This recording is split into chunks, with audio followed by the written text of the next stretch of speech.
السلام علیکم ورحمۃ اللہ وبرکاتہ۔ آپ دیکھ رہے ہیں UNA نیوز۔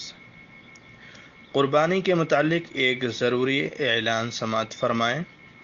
جیسا کہ آپ سبھی کو معلوم ہے کہ اتر پردیش حکومت نے بوچڑ خانے یعنی مذبح خانوں پر پابندی لگا رکھی ہے، لیکن اس پابندی سے دستور ہند کی بنا پر مذہبی امور اور روایتی قربانی جو مسلمان کرتے چلے آ رہے ہیں اس سے مستثنیٰ ہے، جس کے لیے جمعیت علماء ہند کے ذمہ داران نے DM کو میمورنڈم بھی دیا ہے کہ ہماری روایتی اور مذہبی قربانی میں کسی طرح کا کوئی رخنہ نہیں پڑنا چاہیے، لہٰذا ہم لوگ قربانی دل کھول کر کریں، البتہ درج ذیل باتوں کا دھیان رکھیں۔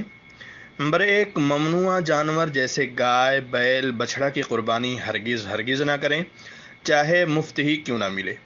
البتہ پڑوا، بھینس، بھینسا اور بکرا وغیرہ کی قربانی زیادہ سے زیادہ دل کھول کر کریں، بخل سے کام نہ لیں۔ صفائی اور پردے کا خاص اہتمام کریں تاکہ برادران وطن اور خود اپنے کو کسی طرح کی تکلیف نہ پہنچے۔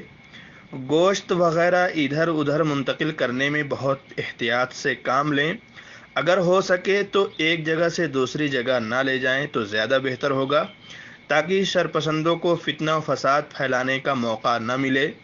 سوشل میڈیا وغیرہ پر تصاویر یا ویڈیو نہ ڈالیں، کیونکہ اس سے ایک تو غریب مسلمان کو تکلیف پہنچ سکتی ہے، دوسرے برادران وطن کے لوگوں کو تکلیف ہو سکتی ہے، اور اسلام کسی کو تکلیف دینے کی اجازت نہیں دے گا۔ امید ہے کہ ان تمام باتوں پر ہم سبھی عمل کرنے کی کوشش کریں گے۔ اس میسج کو زیادہ سے زیادہ شیئر کریں۔ والسلام علیکم ورحمۃ اللہ وبرکاتہ۔